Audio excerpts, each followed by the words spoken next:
Nobody hands you a medal for the thing I did. There's no anniversary for it, no casserole showing up on the porch, no Sunday where the pastor asks you to stand while the room claps. You just wake up in the dark, lace your boots, and pick it back up again, one more time, without a word from anybody. I did that for 19 years, and the boy I did it for looked me dead in the eye on the best morning of his life and told me the kindest thing I could do for him was stay home. My name's Otis Kirkland. I'm 63 years old, a union electrician out of Erie, Pennsylvania, retired now except for the side jobs I take, because a man's hands don't know how to quit, even when the rest of him does. I've spent my life up on ladders and down in crawl spaces, finding the one bad wire in a wall full of good ones. I never owned a house that didn't need work. I never wore a suit that fit right. But for 19 years I showed up every single day for a boy who never once asked me to, and on the morning of his wedding, after he said what he said, I left something on the kitchen table that I want to tell you about. Stick with me on this one, because it goes places I didn't expect it to go. Drop a comment down below and let me know what town you're watching from. Hit that like button and get subscribed. You're going to want to be here for the end of this. I met my wife in the winter of 2004, and I met her because a January ice storm took down half the power lines on the east side and knocked out her furnace 3 days before Christmas. I was pulling storm duty, double shifts, and her house was near the bottom of a list a mile long. When I finally got to her door, it was 10 o'clock at night, 12 degrees out, and she opened it wrapped in 2 blankets holding a flashlight like a weapon. Behind her in the dark, I could hear a kid coughing. She was a hairdresser, worked a chair at a shop off Peach Street, and she had the kind of tired in her face that isn't about sleep. I ran a new line, got her heat going, and while I was packing up my tools, she made me a cup of coffee I didn't ask for and stood there in her kitchen not saying much.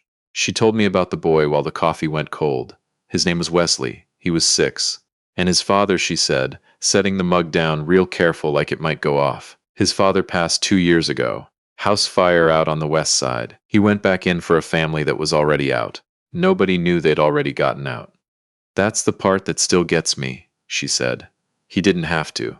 I didn't know what to say to that, so I said the true thing, which is that I was sorry, and that her furnace would hold now, and that if it acted up again, she should call the shop and ask for me by name. She looked at me a long second. Most men, when they hear a dead firefighter husband and a coughing kid, they suddenly remember somewhere else they need to be. You're still standing in my kitchen, she said. I told her I liked the coffee. It was terrible coffee. I drank the whole thing.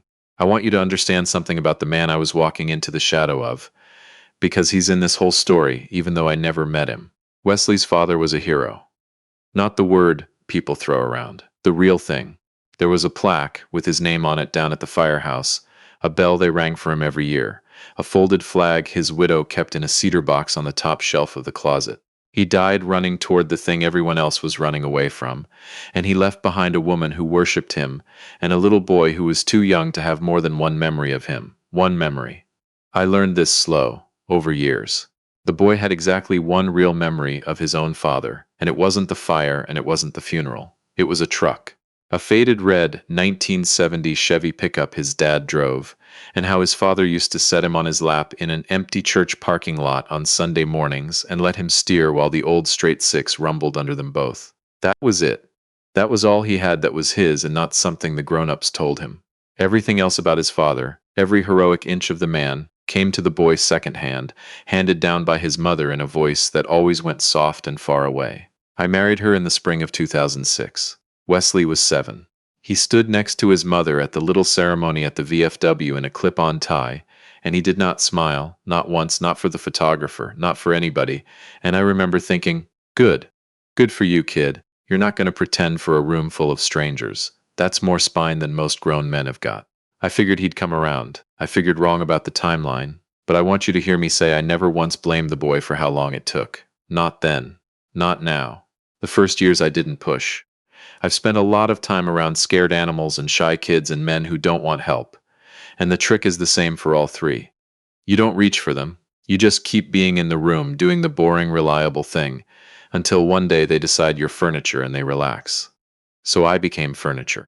I drove him to Pee-wee hockey out at the rink off West 38th every Tuesday and Thursday because his mother worked evenings at the shop. And for the first 2 years he sat in the passenger seat of my truck and stared out the window and said nothing. And I let him, because I'm an electrician, and I have sat in silence in more dark basements than a man should have to, and silence has never scared me. He was a good little hockey player.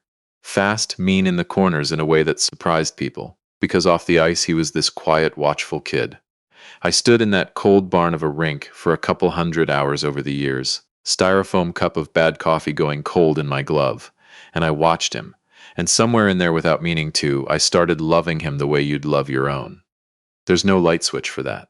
It just comes on dim and gets brighter, and one day you notice the room's not dark anymore. One night, he was maybe 9. He climbed in the truck after practice, and out of a whole winter of nothing he said, "My dad played hockey." I said, "Yeah?" "He was good," the boy said, real matter of fact, like he was quoting scripture. "He was on a travel team. He almost went pro." And I said something like, "That's something." And the boy looked at me for the first time in about a year, straight at me, and he said, "You didn't almost go pro at anything, did you?" And God help me, I laughed, because it was so blunt and so true. "No, buddy," I said. "I almost got fired from a lumberyard once. That's about the peak of my athletic career." And the corner of his mouth moved. It wasn't a smile, but it was the first crack of daylight I'd gotten off that kid in 3 years, and I drove the rest of the way home feeling like I'd won a trophy. Here's the part I didn't understand for the longest time. While I was building something with that boy one cold Tuesday at a time, laying wire, connecting one small circuit after another, his mother was quietly, gently, with the best intentions any person ever had, disconnecting it all behind me. And I need you to hold two things in your head at once here, because if you make her a villain, this whole story turns into something cheap, and it wasn't cheap. It cost too much to be cheap. My wife loved that dead man. She loved him the way you can only love somebody who never gets the chance to disappoint you, who stays perfect forever because he stopped at the best part. And she carried a guilt about him I didn't understand until much later, a guilt that had teeth. Because for 2 years before I ever knocked on her door, she'd been half in love with the man leaving. There'd been arguments. There'd been a night, right before the fire, where she'd told him she was tired of being married to a man who kept running into buildings. And then he ran into one and didn't come out, and she got to spend the rest of her life knowing the last real fight they had, she'd wished he'd be less of exactly the thing that killed him. So she built her whole world into a shrine, and she made the boy the keeper of it. Not on purpose, not with a plan, just in 1,000 small moments where the softest, most loving thing to do was the most damaging thing she could have done. When Wesley was 9 and starting to warm to me, she'd catch it happening and she'd say, real sweet, at bedtime, "Your daddy's watching you from heaven, baby. He's so proud. Don't you ever forget where you come from." When the boy was 11 and I'd taught him to change his own bike tube, and he was following me around the garage like a puppy, she took him aside and I heard her say, "Lo, Otis is a good man, but he's not your father. Your father was a hero. There's only one of those." When Wesley was 12, at Thanksgiving, in front of my whole family, he stumbled over his words and almost called me dad and went red to the ears. And that night I saw his mother sit on the edge of his bed with the door mostly closed. And I never heard what she said, but he never came close again. Not for years. She wasn't trying to hurt me. I'd stake my life on it. She was trying to keep her dead husband alive in the one place he could still exist, which was in his son. And the terrible joke of the whole thing, the part that still shorts something out in my chest when I sit with it too long, is that I was never trying to replace that man. Not for 1 second. I couldn't have if I wanted to. You don't compete with a folded flag. I just wanted to be allowed to love the boy alongside the ghost. But she'd wired it so that every ounce of love the kid gave me felt to him like a theft from his father. So he grew up guarding the memory of a man he couldn't really remember, protecting a throne, and the whole time he thought he was being loyal. He had no idea he was living inside his mother's grief, like it was the only room in the house. And I knew. That's the thing I've never told many people. Somewhere around when the boy hit 15, I'd pieced it together. The way you find a short in a wall you can't open up. You can't see the bad wire. But you can feel where the heat's coming from if you lay your hand flat and stay still long enough. I knew what she was doing, and I said nothing. Because what was I going to do? Tell a grieving widow to stop grieving? Tell a boy the father he needed to be a saint was maybe just a scared man in a burning house like the rest of us would have been? No, that wasn't mine to break. So I did the only thing I've ever been any good at. I kept showing up. I kept the lights on. I stayed in the room. Now I have to tell you about the truck, because the truck is the whole thing. When Wesley's father died, money got tight fast the way it does. And about a year in, my wife, this was before me, sold the man's red Chevy to a fella out in Waterford for $800 because she needed to make the mortgage, and a truck that just sat in the driveway, making everybody cry, wasn't paying any bills. She's told me since it's the one decision from that whole time she'd take back. Because it turned out that truck was the one true thing the boy had, and she sold it before he was old enough to say don't. He talked about that truck his whole childhood, not often.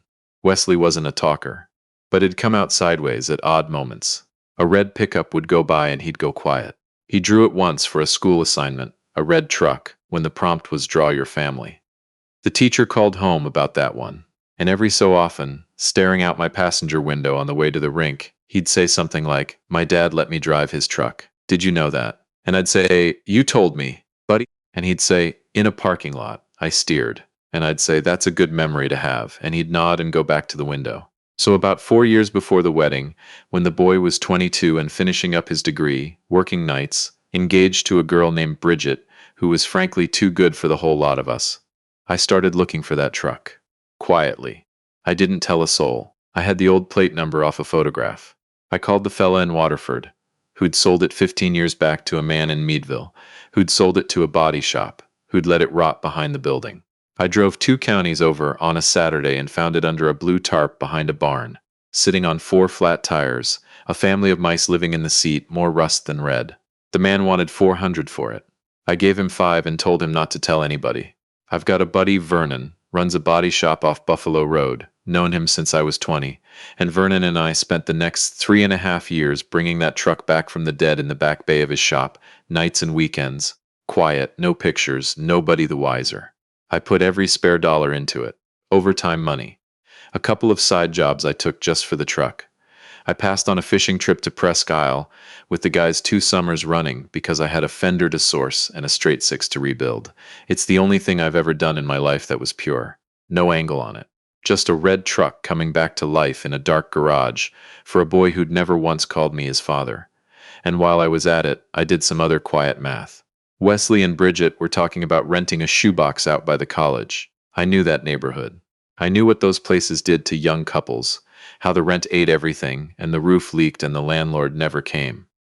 So I went and I found them a little house. 2 bedrooms, a real yard, needs work, on a decent street where the plows actually show up.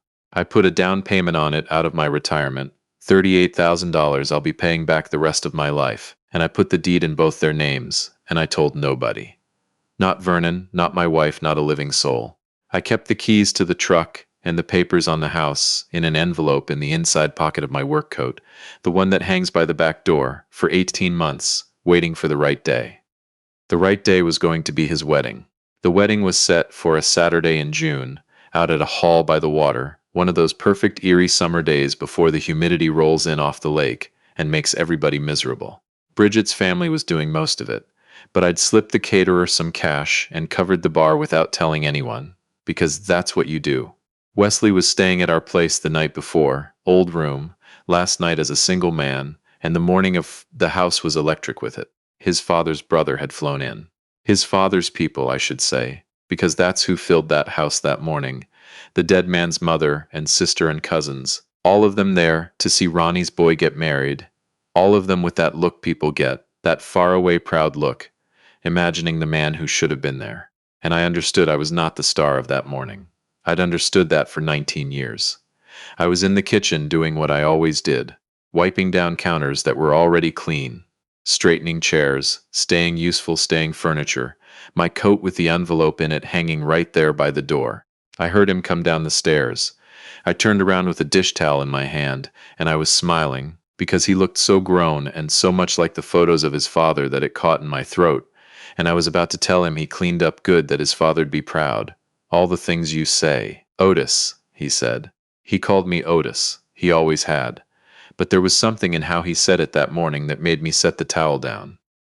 "I need to tell you something," he said. And he'd rehearsed it. I could hear that he'd rehearsed it, the way the words came out too smooth. "The best gift you could give me today," he said, "is to not be there, to stay home." The kitchen went dead quiet. "You're not my father," he said. "You never were."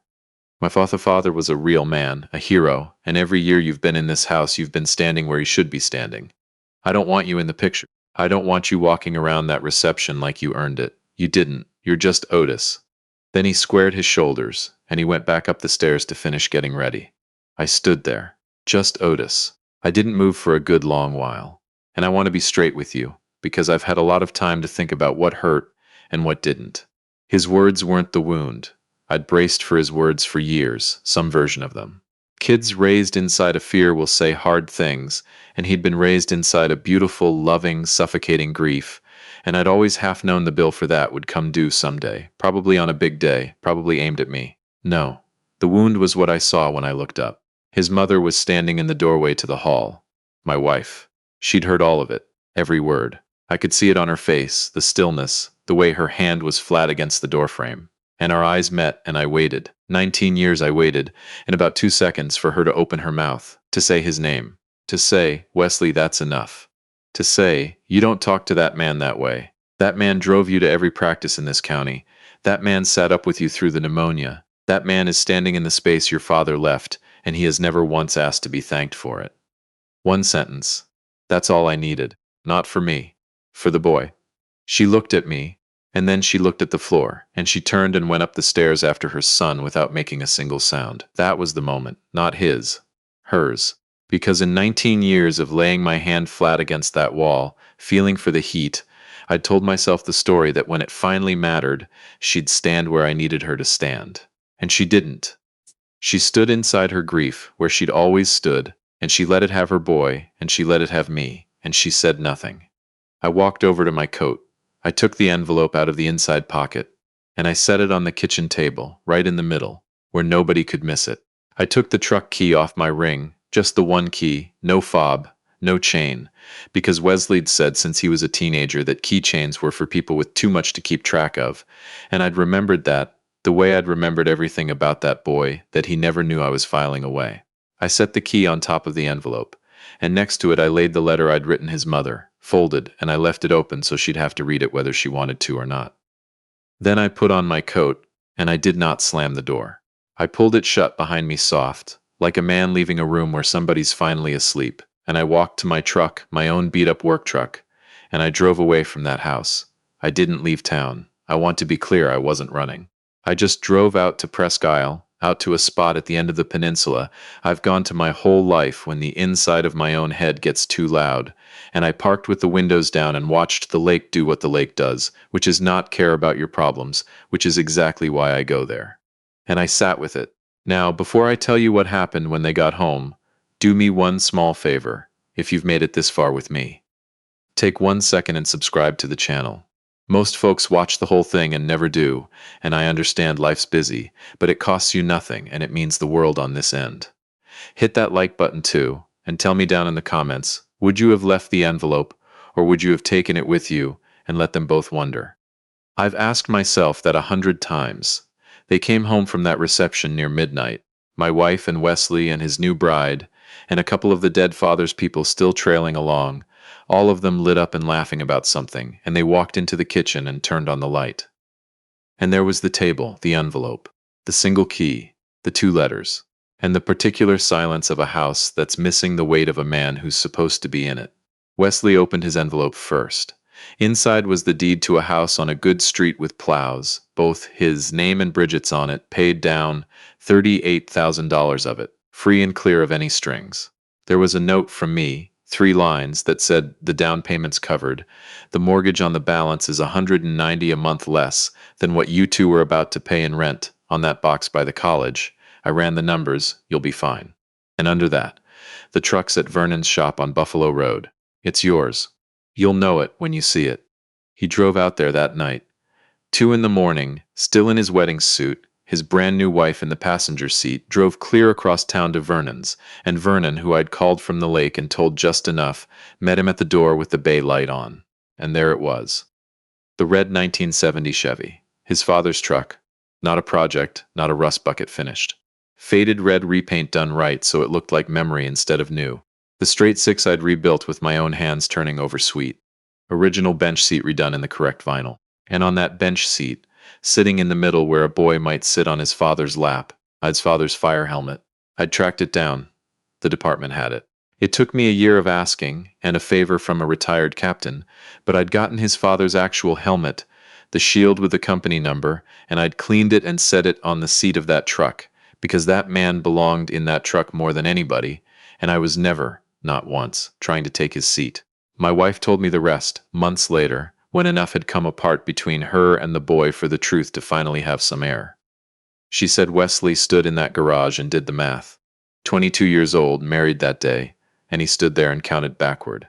6 years old when I showed up. 19 years. Every Tuesday and Thursday at the rink. The pneumonia. The bike tubes. The way I'd never once made him feel like a debt. And he thought about the truck. 4 years of some man he'd told to stay home, finding his father's truck rotting behind a barn, and bringing it back to life in secret, and putting his father's helmet on the seat, and asking for nothing. And he thought about what he'd said in the kitchen that morning. "You're just Otis." And my wife said he sat down right there on the concrete floor of Vernon's shop in his wedding suit, and he put his face in his hands. And then she read her letter. She read it standing at the kitchen table, and she told me she read it 4 times before her legs would carry her anywhere. I won't give you all of it. Some things belong to the person they're written to.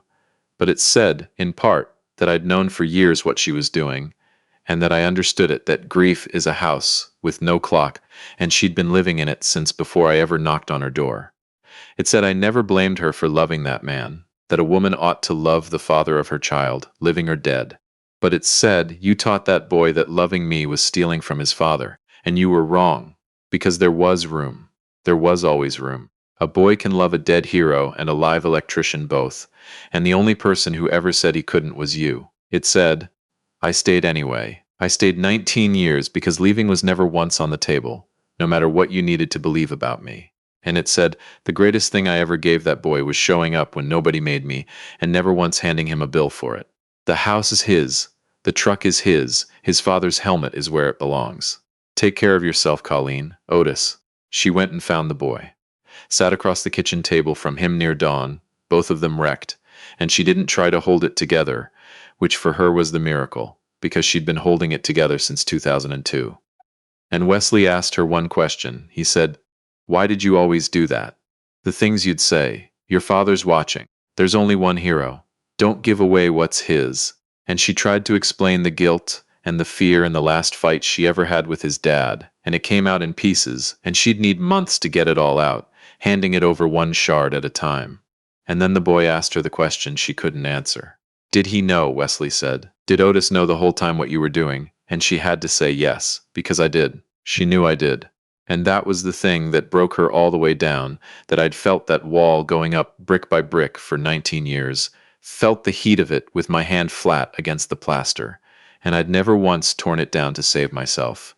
Because tearing it down meant hurting a grieving woman and confusing a hurting boy, and I'd decided a long time ago I'd rather eat it than do that. He called me 8 days later. I was up on the peninsula again, in my truck, eating a gas station sandwich I would not feed to a dog, and I saw his name come up on the phone, and I let it ring twice while I decided whether my heart could take it, and then I picked up. Neither of us said anything for a second. Then he said, the truck runs. I said, Vernon does good work. He said, you did the work. I heard about it. And then his voice did something, and he said, will you let me buy you dinner? And I let the quiet sit there for a second, the way you do, and I said, you're a newlywed, you can't afford me. And he laughed, this cracked, wet, exhausted laugh, and it was the laugh of somebody setting down something they've carried so long their arms forgot how to be empty. We met at a diner off State Street. He was there before me, sitting in the red truck in the parking lot, and when I pulled in he got out and he didn't shake my hand, he hugged me. Stiff, awkward, my boy was never built for it, and never will be, and I love that about him, I always have. But his hands were flat on my back, like he was making sure I was solid, like he'd been afraid I was smoke. We sat in a booth for 3 hours. I'm not going to give you every word, because some of it belongs to that booth, but somewhere in the second cup of coffee he said, why didn't you ever tell me what she was doing? Why didn't you fight for it? And I thought about how to say it, and I said, because you didn't need me to win, buddy. You just needed me to stay. And he looked down at his coffee for a long time, and then he said real quiet, like it cost him something to spend it, you stayed. And I said, every day. And that was about all either of us could handle. His father's helmet sits on the mantel in his house now, the house with the plows in the yard, and the red truck sits in the driveway, and he drives it on Sundays.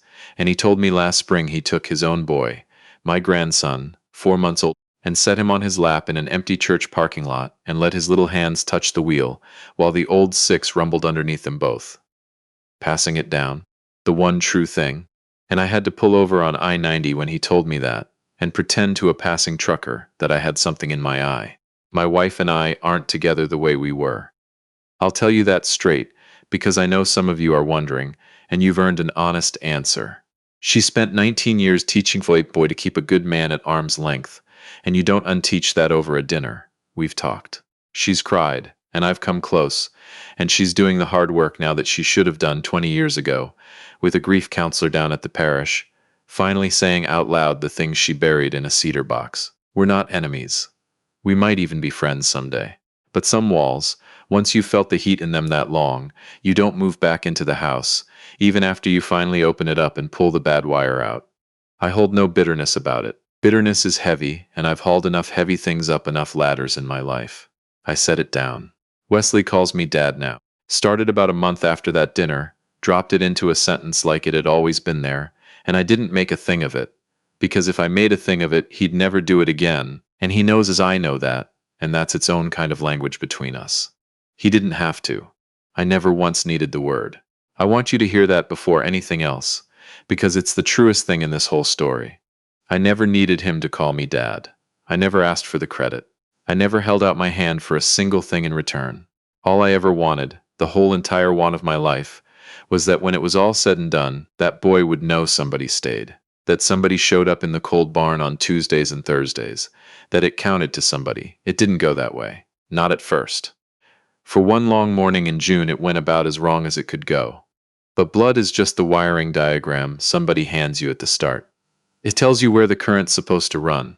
It doesn't tell you a thing about who's going to be standing there in the dark, hand flat against the wall, feeling for the heat when the lights go out and stay out.